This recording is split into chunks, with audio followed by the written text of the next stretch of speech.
Hello, hi everyone. Jonathan Haberkorn here. Just getting this mentor session started. Let me just double check some people are connecting and everybody can hear me.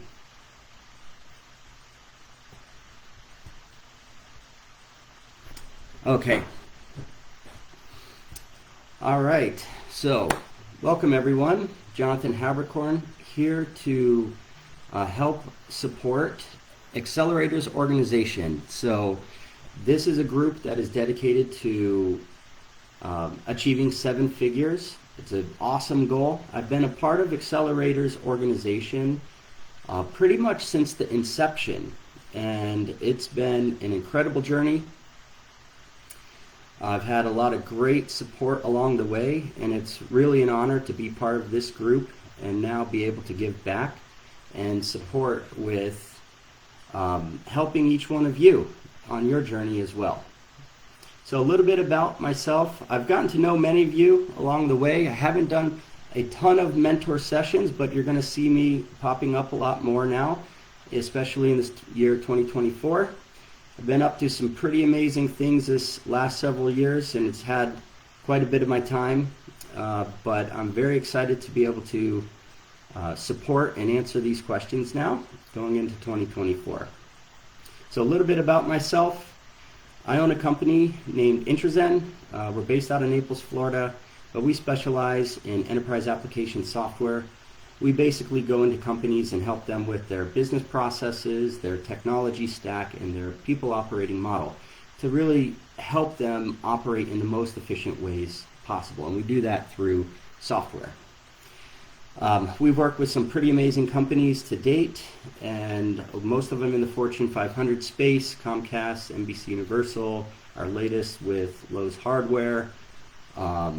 It's been an incredible journey to be able to support these organizations, and I've been part of AO since the inception. I've graduated into AO Squared. I'm also involved now in the AO forums as well, which has been an absolute blessing in my life, and also the Brotherhood. So that's another organization through Joel Gandara I'm a part of, and that's been an incredible support system in my life as well. Okay, so that's just a little bit about myself. We've been in business for 12 years. I've graduated into AO Squared, and now I'm here to help answer your questions. So let's go ahead and get started with those. For those of you, I guess before I jump into that, for those of you who will be at the AO meetup this weekend, I'm very excited. I'm going to be there, so I hope that we'll be able to get some time together. And if any of these were your questions and you want to dive into them further, I'm happy to spend some time with you there. Okay? So let's go ahead and jump into this. So the first question is, in your opinion, how important is it for me as a new entrepreneur to possess or learn sales skills in order to start and or begin growing my company? Okay, this is vital. There's just one word for this. It's vital. Sales is vital. So no revenue means you don't really have a company. You don't have a way to continue to operate. No sales means you basically have a hobby. And if you're building any organization, whether it's even a nonprofit or a for-profit, you need to be generating revenue, and you've got to understand exactly what it's going to take to do that. Some key aspects that I have learned: that there is a difference between marketing and sales, and so I've learned that as I've gone through multiple sales trainings and also marketing. And so you've got leads, you've got customers, and then you've got a way to, you have a target market, and you need to have a way in which you can take them through a structured sales process such that they can buy your product or service.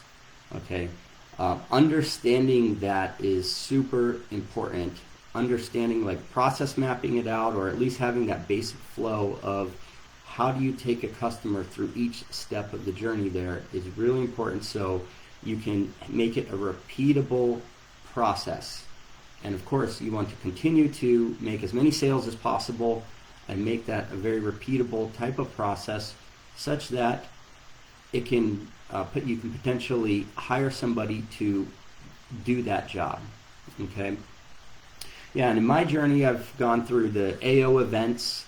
There's usually annually at least one sales event. Sometimes there's been multiple, which is great.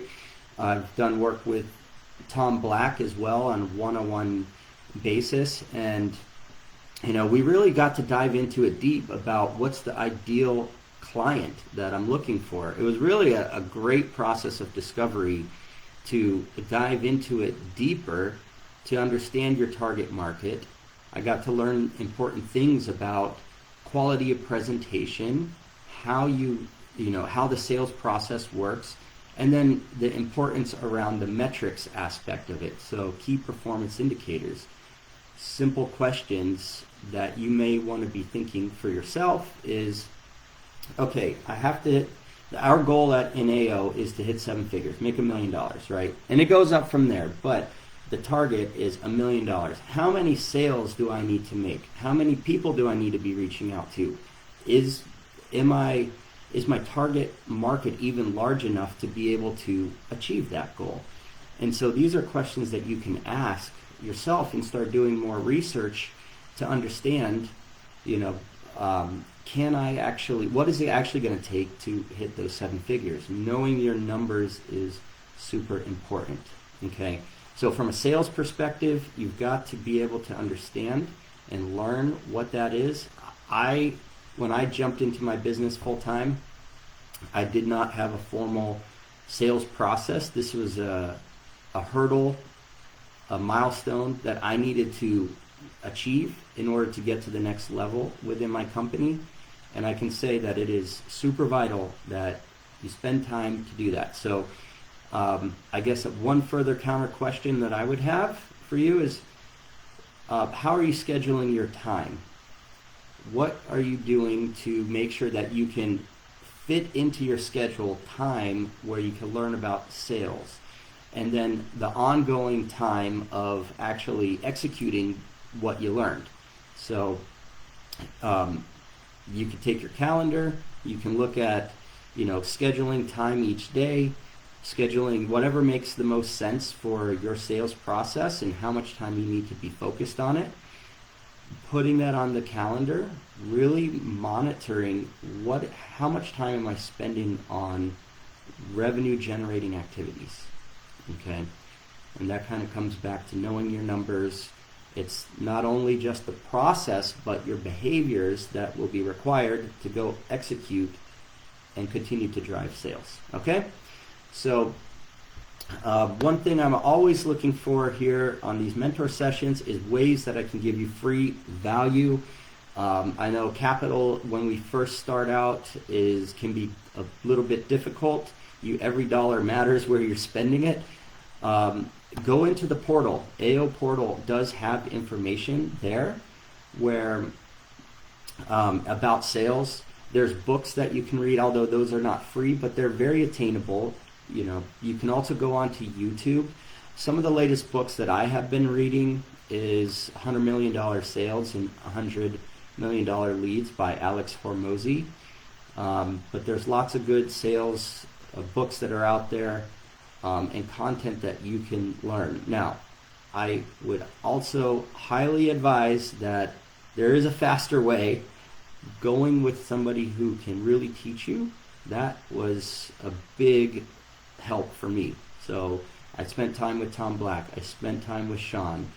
And that really accelerated my learning versus me just trying to consume content and trying to execute it. So there's 2 different pathways you can go there, but I do recommend the paid route just because you'll get there a little bit faster. Okay, moving on to the next question. How soon in my business should I start tracking my numbers in software like QuickBooks? And at what point do I hire a bookkeeper or just keep doing it myself?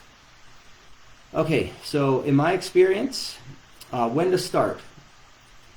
as soon as you have a formal business, you establish that business entity, that's when you need to start. There are legalities that you need to keep up with, and you should be tracking your sales, what your expenses are, and that's going to be an important thing for you to be able to produce every year. Okay, so I would start there. If you have a legal, like sometimes you might be just working on a concept of an idea where you haven't really formally established the business. While it's good to know your numbers, you're probably tracking different things at that time. But when you establish the formal business, you absolutely should have some kind of tools there, like QuickBooks. There's a couple other softwares that are out there as well, but you need to be able to track what your expenses are and what your income is. And of course, that's really going to help you to iterate and grow, because you'll be able to see how things are going for your organization. Okay, so the second part of that is when to hire a bookkeeper. In my opinion, again, as soon as you start, unless you're an accountant yourself, you likely don't understand everything that will be required to do it successfully. So I do recommend early on. There's levels to this. So if you're just starting out, you probably don't need you probably just need like an independent accountant.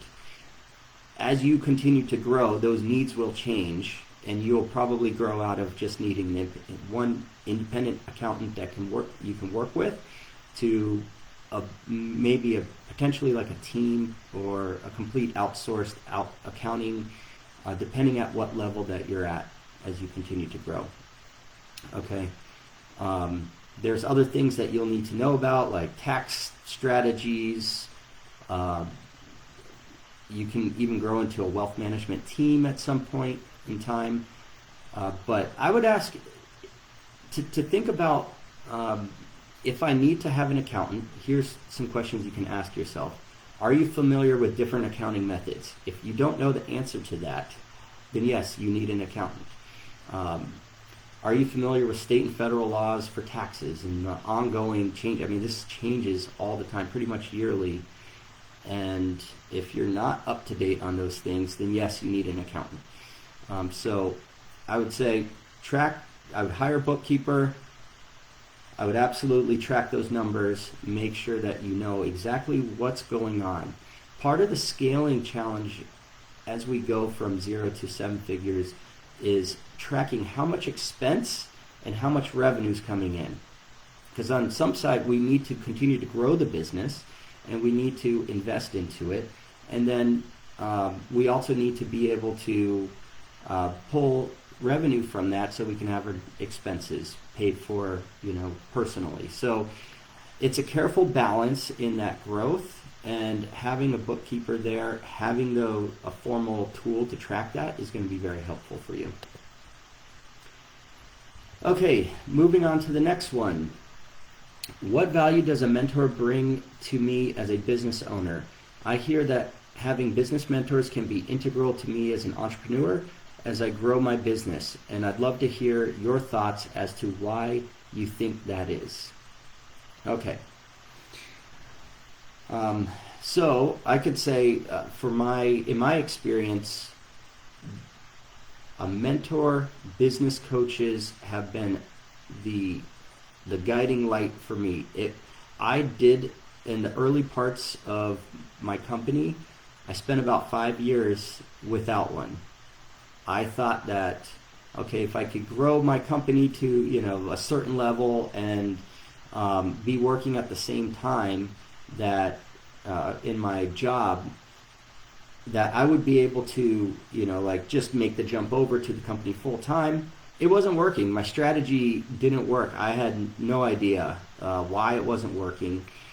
And at the time I thought, okay, I need to find somebody that can help me here. That's where I came into contact with Sean at the time, and since then it's been a drastic change in trajectory. It has really excelled, just as the name Accelerators Organization, it's really excelled my growth, the company growth. It was able to, mentors have been able to help me see things I haven't been able to see myself, and avoid the obstacles, avoid costs that I would have made from mistakes. And so those are some of the key aspects of having a mentor. It's going to save you a bunch of time. You have to be able to ask questions. You've got to be able to find people that will be willing to share that information. Sometimes you can get that through mentorship. Other times you need more focused and pointed support on certain topics, and that's where business coaching comes in, where it can be paid. All of those avenues are great. You have to be able to ask for help. Sometimes there's an ego check that's needed in order to do that. But in my experience, this has been a mentor has brought me a lot of support. Another way that I thought about this is that you're kind of standing on the shoulder of giants. Maybe you've heard this term before. It's like there are people that have been down that path already, and they can really help propel you. And there was a point in time where I thought, why would somebody want to help me? Like, what value can I bring to them? But what I found is people really want to support each other, especially when they have gone through the trials and tribulations and the growth, and they want to give back. The same reason why I'm here on this mentor session today is to give back to you, because I have gone through those, and just like my mentors have gone through all kinds of hurdles and have achieved, they have helped me and wanted to give back. And so you'll find people that really want to help. And so I do highly recommend getting engaged, asking the questions, not just asking the questions, but executing on those as well. When you're given advice, you need to be able to execute on that. And so in my experience, a mentor has helped me go from working at my full-time job to making the leap into my business full-time. I couldn't seem to do that myself. They helped unlock that for me. And then going from there to 100K, 500K, $1 million, and beyond. And so each step of the way, mentors and coaches have been able to help me do that. So highly recommend it, and you'll see if you execute on what they tell you, you will be able to see the growth. Okay? All right, moving on to the next question. If revenue from my business isn't quite making me enough money, do you think it's okay to have a side hustle or side job of some sort to keep money coming in while I am building my revenues for my company? Okay. This is the classic scaling problem. Let me parse this out in a couple different ways. Not making enough money. Okay. So what I would think, the question that comes up in my mind is, why are you not making enough money? There's only several reasons in my mind why that could be happening. And I kind of run through a checklist whenever I'm working with people on this. So is there a big enough addressable market size? Is your target market even big enough for you? In many cases, that's a yes, unless you're really trying to build something brand new that has never been developed before. There are other people out there doing this already. So if that is true, then you know that there are workable models that are out there. So why are you not being able to generate enough revenue with the business? So that kind of breaks into two separate parts. It's either a knowledge gap, or there's some habits, or maybe even a limitation, some kind of mental limitation that's there. So, but commonly it's a knowledge gap. If there's other people other companies that are already doing this product, or have some pattern, that you could follow, then what are they doing different? Then what do they know that you don't know? That's where mentorship comes in. That's where being able to be coached, learning any additional type of knowledge that you can gather to figure out why is it working for them and it's not working for me. Okay? If you get that knowledge, it's one thing to get the knowledge, but then there's a whole second part to that. There are many people who have the knowledge, but they don't have the execution, the behaviors that drive the necessary steps to be able to succeed and, in this case, make that additional revenue. Okay? So it's the habits.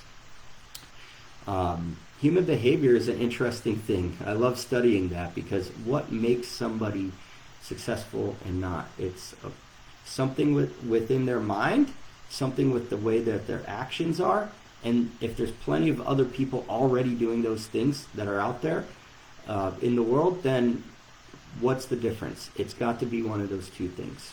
Okay? So knowledge gap or some type of behavioral aspect. You're not executing, you're not doing the things that you need to do with that knowledge. Okay? All right, and then the other part about the side hustle. So the question is about keeping some type of revenue coming in. You know, the foundation of this is really revenue.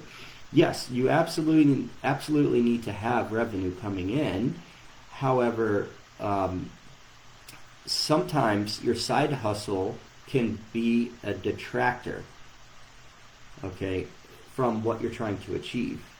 Now, if your side hustle is actually making you more money than what your business is, why are you not trying to do the side hustle and turn that into a business? You know, something to think about there. But if it's such that you just need to have a supplemental income, I would be very careful about how much time that you're allocating to that side hustle and how much time you're dedicating towards the business. And you've got to figure out a right balance there, because you'll stunt your growth in the business if your time allocation is too busy doing many different things that are not really focused on that business. Okay? So in my experience, that's exactly what happened. I thought I would grow my business up to a certain amount that was making as much as I was in my full-time job. So I'm working 80 hours over here, and then I could only dedicate another 20 or so. So that's a total of 100 hours that I was working, and that's an unbelievable amount of time, but I couldn't grow my business. It just kept staying stagnant. That's when I realized that, it's a time allocation problem.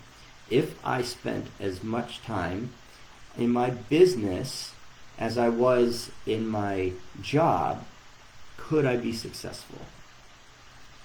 And that's what kind of sparked the ability to jump into the business full time. Okay. So the key point in that is you need to be thinking about, for your side hustle, how much time you're really spending on that versus the most important things that you need in your business so you can make that thing really succeed. Okay?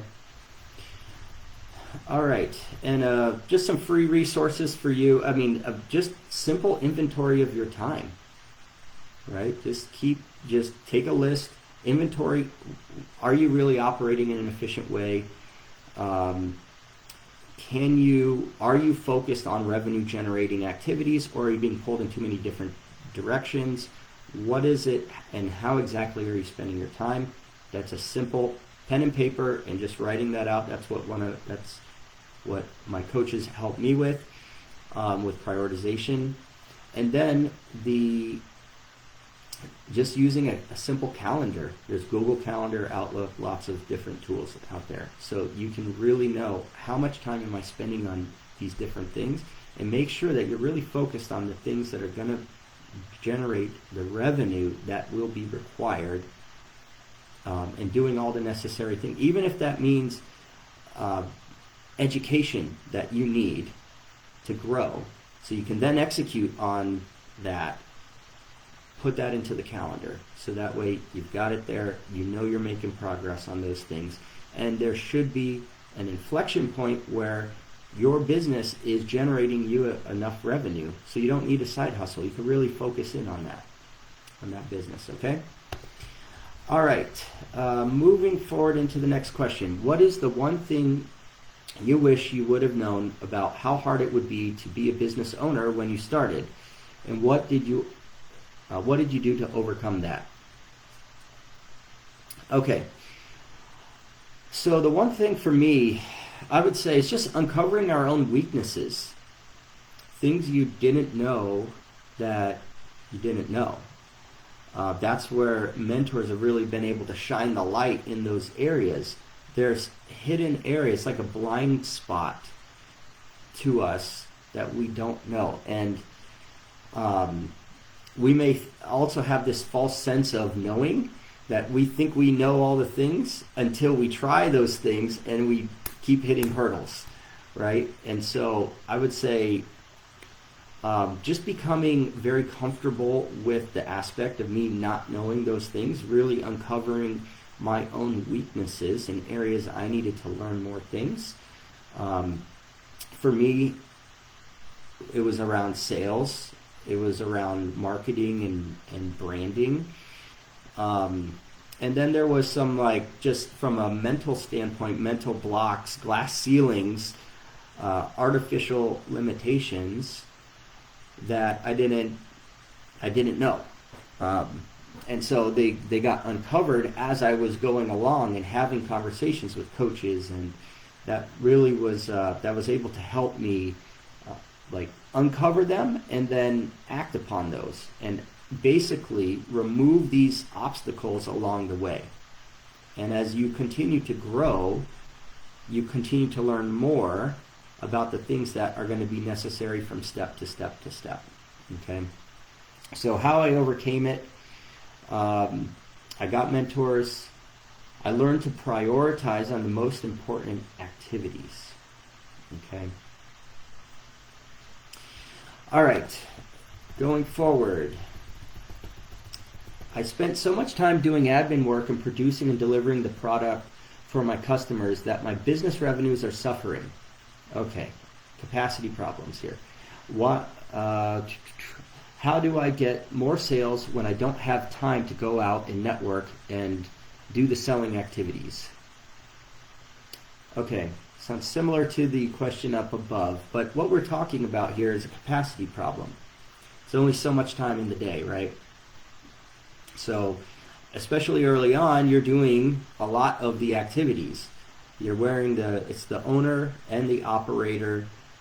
You tend to wear a lot of hats, okay? So my question is, and this is what my coaches and mentors have helped me, and in my experience, what is the time allocation that you're spending for different activities? A simple paper, I wrote out all of those different activities, and then I started to put next to those the importance of, should I actually be doing some of these things, or can I delegate some of that? Okay. The other part was understanding how many of these activities were actually meaningless.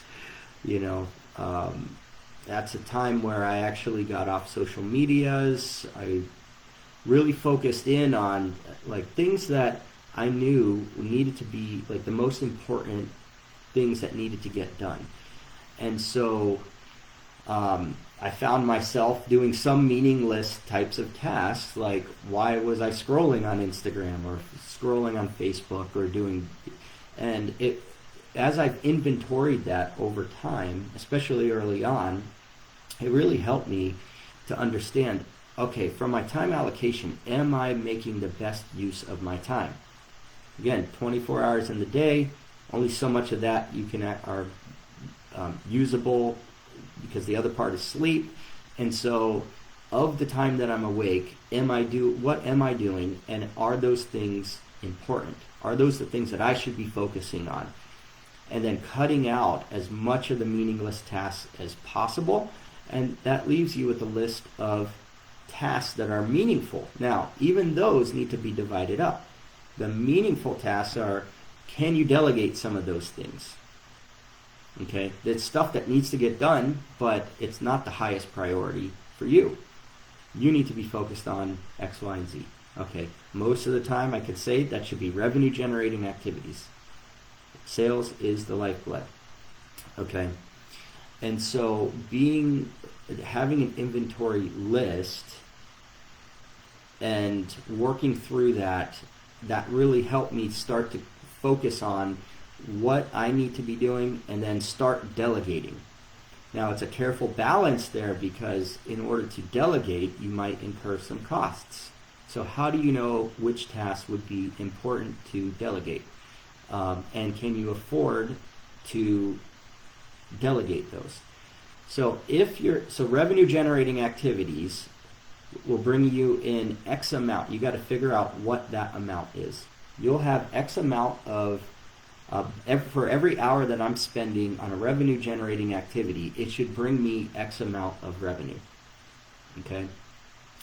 And so if you can compare that with the other tasks that are non-revenue generating, if you can make more in 1 hour in revenue generating activity versus these other tasks, then what is the more important task for you to do? Then you'll know that, okay, I can delegate this out, because it's going to cost me for this non-revenue generating activity, it's going to cost me X, which is less than the revenue generating activity. Okay, so maybe a simple example of that is, okay, for every hour that I spend on revenue generating activity, it'll make me $100. Okay, but I have these 10 tasks that I need to do, and I could pay somebody $20 an hour, $15 an hour, whatever it is, right? So you are focused on being able to bring in more capital and then delegating those other tasks, and you can be able to afford it. So again, it's a very careful balance. Knowing your numbers is very helpful on this, such that you're not overspending. I mean, I'm spending more on expenses than what I'm bringing in. You end up in the red or upside down in your company. It's not a sustainable way. Okay, so you've got to understand that. All right, and then let me come back to the question: how do I get more sales? Okay, so you've got to be able to delegate out those meaningless tasks. But when you are spending time on revenue generating activities, how can you maximize that such that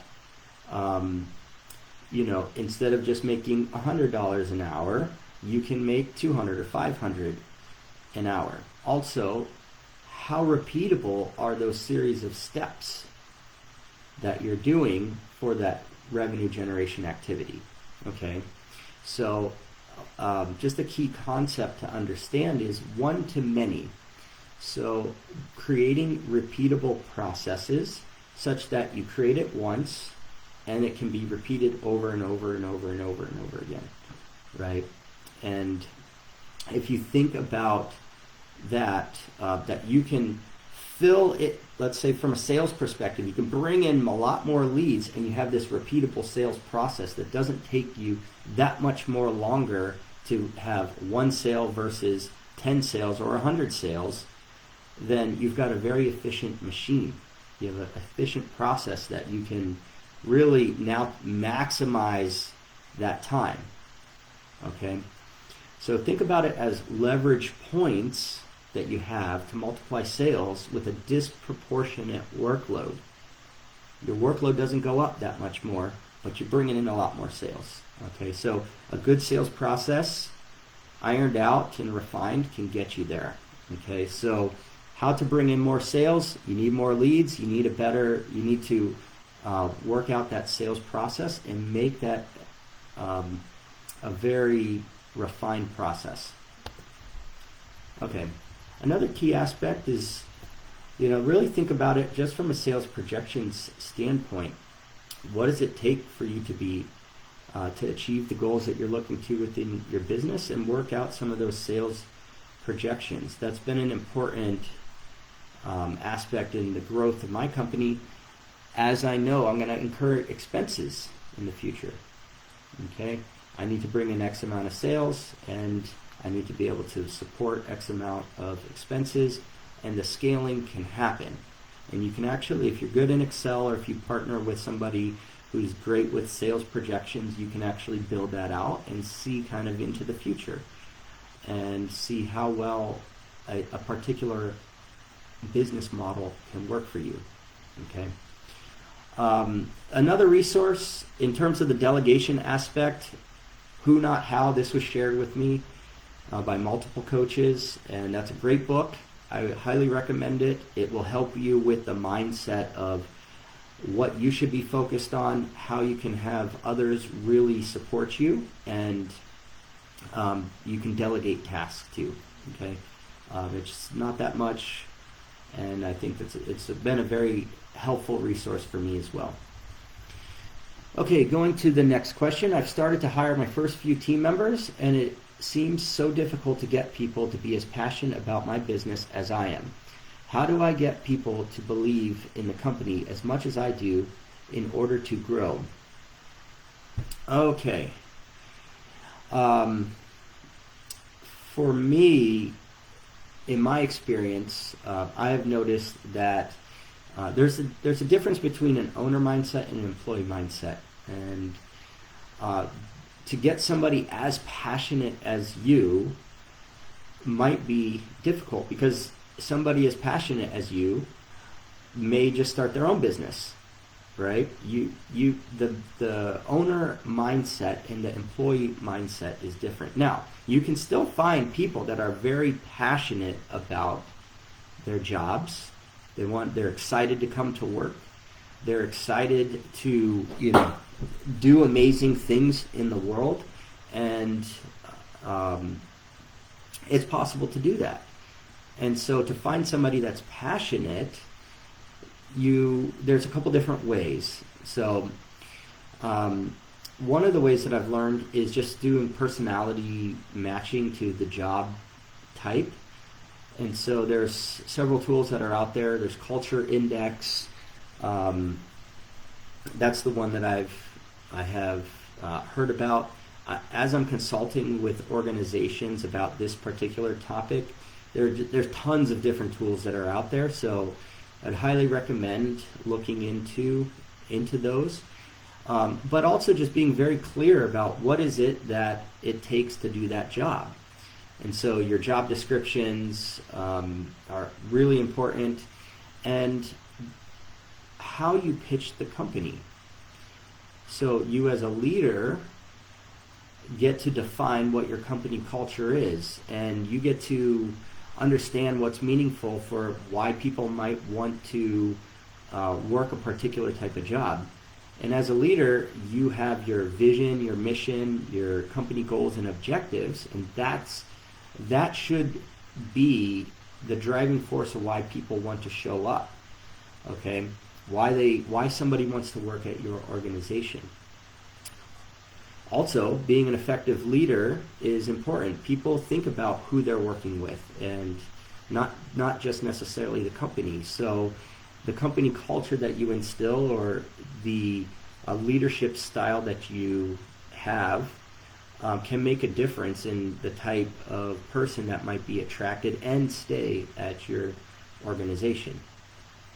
Okay, but there are some other ways. So besides just understanding what motivates a person, you have different tactics you can use within your organization, like recognition. Everybody loves to be recognized. It's Maslow's hierarchy of needs.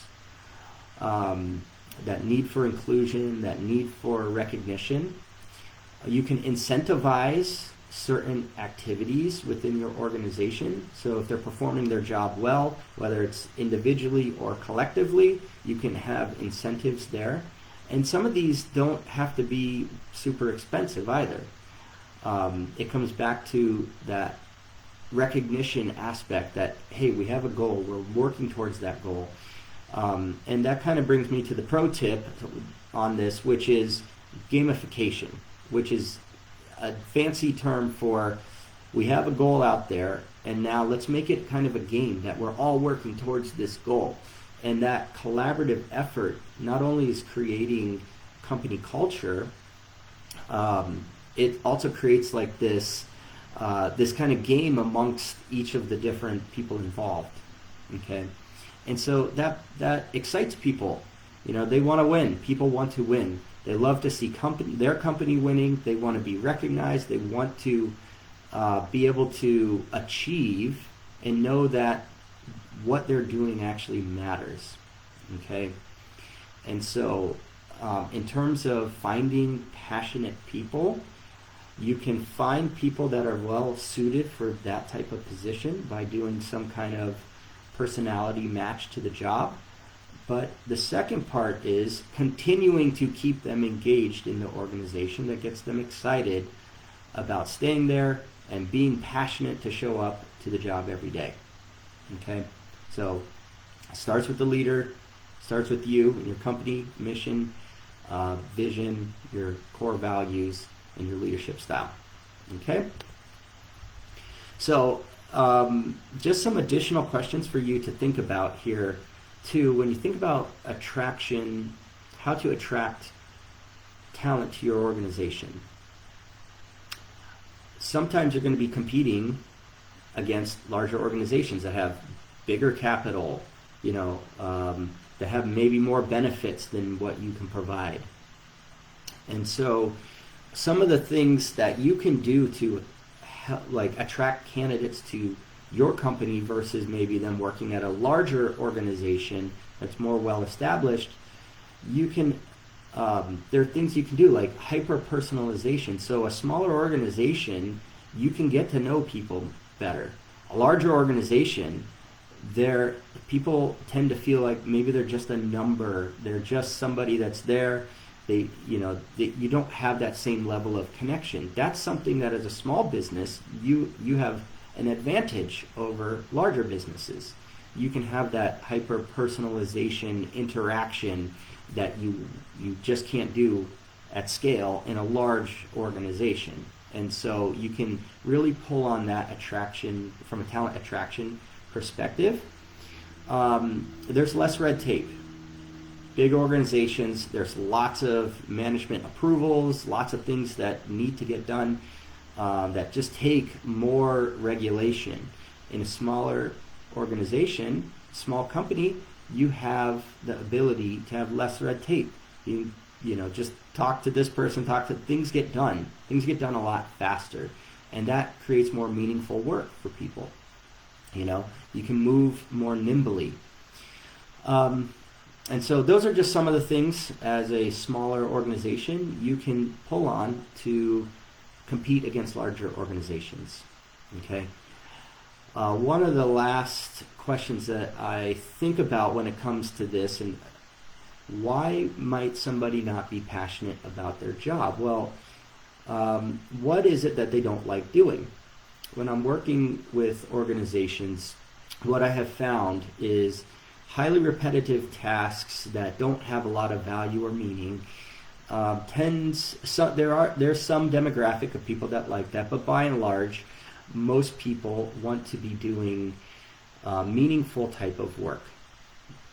And so I would look to I would look to different types of technologies to help with those tasks that people just don't like doing.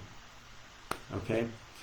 So leveraging technology can be very helpful here, where you find the tasks that people are not passionate in their job, and you find technology that can help with that. Okay, so then what that leaves is the aspects of what they enjoy in their job.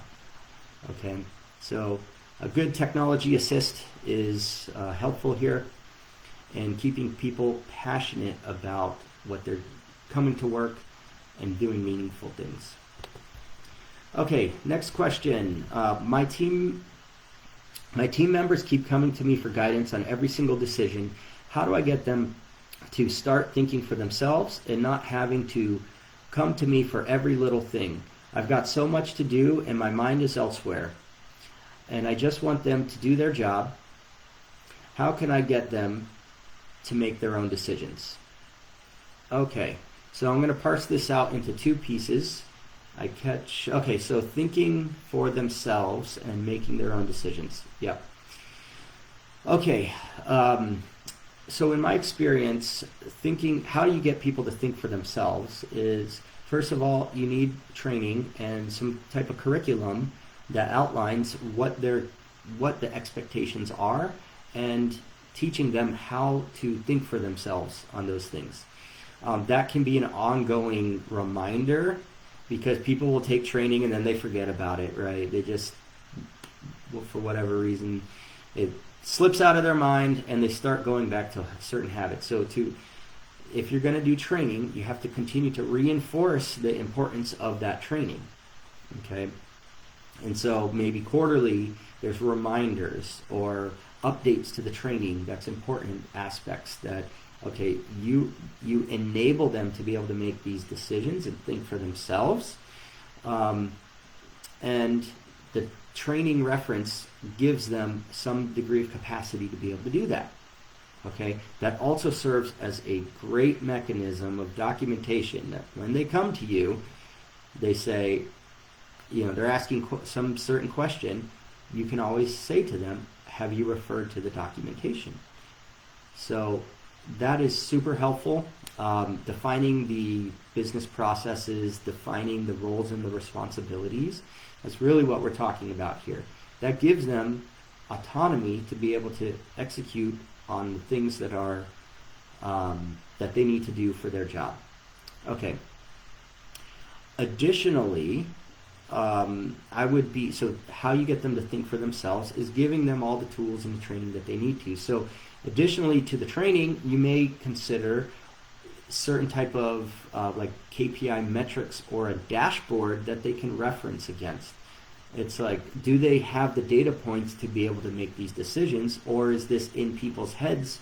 It's kind of stuck amongst multiple people to be able to make a decision. If you can have very clear criteria about the decisions that need to be made, then do they have the data? So having some kind of dashboard or metrics, KPI metrics that will help them make those decisions is a great way to help enforce that. So they don't have to keep coming to you. What does the process say? What does the training say? What does the data say? If they have all of this information, why can they not make this decision, right? So give them the tools they need to do their job. A pro tip around this is build in limits into those tools if possible. Sometimes it's just process related things. Sometimes you actually have tools. Inside of those tools, if there's a range of decision that they can make, you can set it up in those tools, okay? That they can't go outside of the boundary unless they come to you. So you could say, if there's decisions that need to be made, they can make them within these parameters. If it's outside of that parameter, come to me. I will help, make those decisions.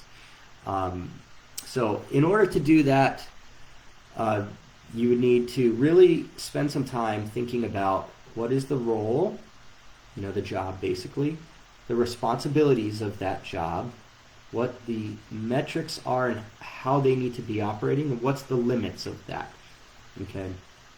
And then build that into training, continually reinforce that so they know. Okay, how to make own decision. I kind of jumped through both of these, thinking for themselves as well as making decision. But one other thing you can do is, so you can ask them if they've referred to the documentation. However, another way you can go about it, if you have all these people that are coming up to you and asking you questions, you can ask them, what 3 options have they come up with? And what would they recommend, right? So you're not answering the question. They come to you because you keep giving them the answers, right? But if you help them understand that they need to come up with options and come up with what they would recommend, then that really helps them become more autonomous. Okay, so if they come to you and they're like asking you all these things, just simply ask them, what 3 options have they come up with and what do they recommend? Okay, and if they don't have any, tell them, go ahead and spend some time to do that and then come back to you. Most of the time, they're going to come up with their answer. Okay. All right, and lastly, in terms of helping people make these decisions and be a little more self-sufficient, I would talk about it also from a culture perspective. Reinforce this in your regular touch points. Foster this environment that encourages them to be able to make these decisions. And when they fail, like some decision didn't happen or turn out the way that it needed to, take the lessons learned and be able to capture that, but not necessarily make people feel bad about it. People will not want to make the wrong decision. People obviously don't want to make wrong decisions, but if they know that the ramifications of that are really high, then they're going to be even more scared to be more autonomous. So if you can build into your culture a way for them to, just like you're able to take that as a lessons learned, I think that's a powerful tool so people know, okay, I'll make a decision, my leader's got my back, I know I'm within the boundaries of making this decision, and so if it didn't turn out right, that's okay. I know that they got my back, we will learn from it, and you can foster this type of environment within your company. Okay, moving on to the next one. How do I figure out how much I should pay myself and how I should pay myself as I'm putting all my money back into the business? Do I pay myself just enough to pay my own personal bills, or do I put myself on a steady salary? How do I know how much to invest back in the company? Okay, when I was first starting out, I did several things that I think were really key to the long-term success. The first one is I saved up an emergency fund. Okay, my thought behind this, and actually I learned this from Sean, that having an emergency fund is kind of this first step of, am I really that dedicated to running a business? Because if I can't actually save up enough to have an emergency fund, what makes me think that I'm going to be able to run a successful business? It was a very basic litmus test to see, okay, I'm going to already have a job, I'm going to work hard, I'm going to work towards this goal, I'm going to save up an emergency fund, and that would be a great way for me to know that, okay, I'm really that committed into this business. Okay, to making the jump into the business full time. That also served as a great way for me to be able to think differently, because I know that I have that emergency fund that's there. So I'm not thinking about necessarily the day-to-day of how am I going to eat and the perils of that aspect, because I already have an emergency fund there. And I know that I would always be able to pull on that in case the revenues were not coming in how they need to. Okay, so that was an important aspect when I was first starting out. I also cut my expenses to be as minimal as what felt comfortable for me. And lastly, in terms of answering this question, how much should I pay myself? Well, I have paid myself just enough for my personal expenses. Okay, and the other part of the question is, how much do I put back into the business? Early on, I was putting as much back into the business as I could.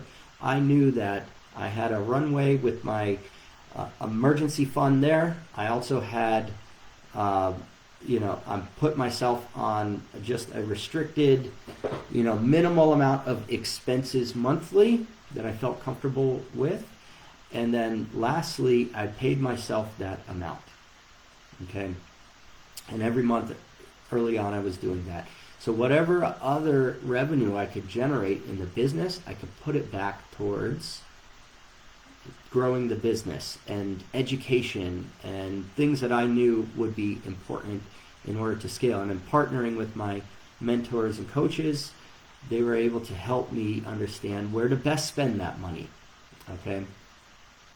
So I can say this with the absolute confidence that this is a great pathway forward. Our business, we've never taken out a loan. We have 0 loans. And we've gone from 0 to the 7 figures and beyond. And we did that with no loans. So it is absolutely possible to bootstrap your business. Going back, thinking about it, there are other ways, even if you do take out a loan, if you have a solid business plan and solid processes, a loan can be helpful to help accelerate your growth journey for the company and yourself. But that's something you have to just carefully monitor. You could do it both ways, but in terms of answering this question, paid myself just enough for the expenses. I tracked my numbers extremely carefully for dollars going in, dollars going out. There was a question earlier about how quick or how soon should you start tracking your numbers and have an accountant. As soon as I had a business license, I was doing that. Okay. In terms of investing back into the company, just paying, what worked well for me is paying myself just enough for my personal expenses allowed me to then really think about it as I partnered with tax advisors, how to best spend some of the money that I can also get some tax benefits out of it as well. Okay, so being able to invest back into the company will help the company grow, and understanding how you can do that in a tax efficient way is also very helpful. Okay, going on to the last question. I struggle with confidence. What can I do in my business and life to build my confidence so that I can close more deals, hire better people, and just generally have more confidence to succeed in life? Okay, so I'm going to share some experience share here on what worked for me, and that is really focusing on 2 aspects. One was where was I at mentally in this growth journey? Where was I having limiting beliefs that I didn't know about, or that I as I was going along the journey, I learned. So one of the things from a confidence perspective that I've done is really have some affirmations to really focus the way that I'm thinking. So I have written on my mirror, all things, both good and bad, lead to my success. All things, both good and bad, lead to my success. And so in terms of confidence, I got very comfortable over time with knowing that I'm going to make mistakes. I want to avoid that as much as possible, which I have mentors and coaches, but still sometimes there's going to be mistakes. And I need to be able to handle those, pick myself up, and keep moving forward. And the more comfortable I got with that, the more confidence I got that I can take actions and do things that I've never done before, and that's what growth is.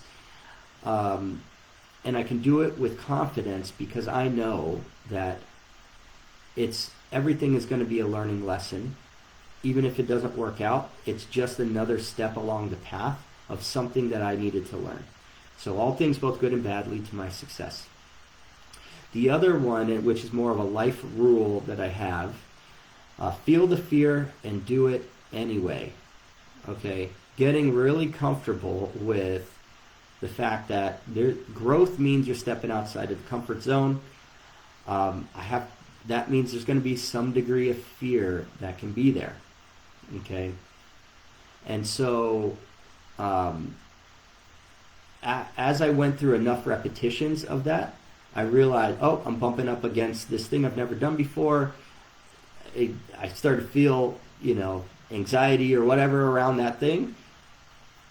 Over enough repetitions, I realized, feel the fear, do it anyways, because I went through so many times of that, and it still happens. But now I've become aware that when that happens, I have a very good track record of every time that happened and I pushed through that thing, then on the other side of it was the next level of growth. And so I kind of use that as one of my life rules, to feel the fear and do it anyways, and that repetition has really helped with the confidence. So seeing failure as a learning lesson, and then I guess the last aspect of this is, just really breaking this down into two different parts. There's the mental side of it, and then there's the behavior side of it. And what comes first, the thought or the action? The thought comes first.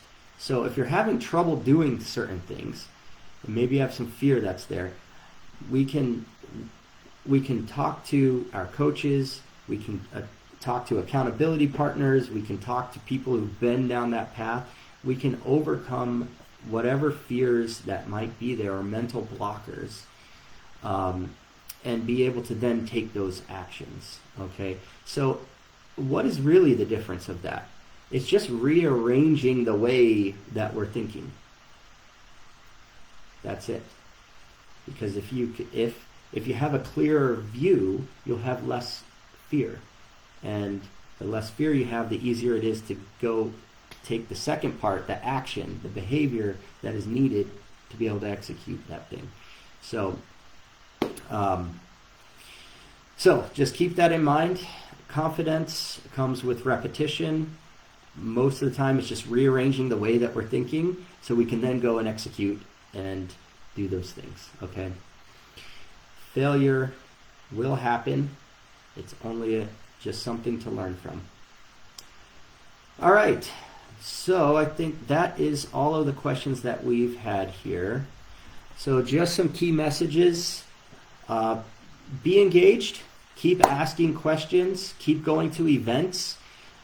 This has been extremely helpful in my growth journey through AO and now into AO Squared, and continuing on, still doing those things as I'm in Accelerators organization, as well as working with the business coaches that help me keep progressing. Okay, so spend the time to do that. Don't be afraid to ask for help. You've got lots of people that want to be able to help you. All you got to do is raise your hand. You'll see there are lots of people that can help you get to where you want to be faster. Okay, and that's what we want to do with Accelerators organization. Okay, let's help clear those obstacles, and we can get there. All right, everyone. Thank you so much. Really appreciate this. And each month going forward here, I'll be here to answer any questions you have. If you need to reach out to me directly about any further information about what I've talked about here, or any other specific questions, you can reach me at jh@intrazen. I'm also in the Facebook group. Just send me a message over there. And I hope to see you soon. Okay? Take care. Bye.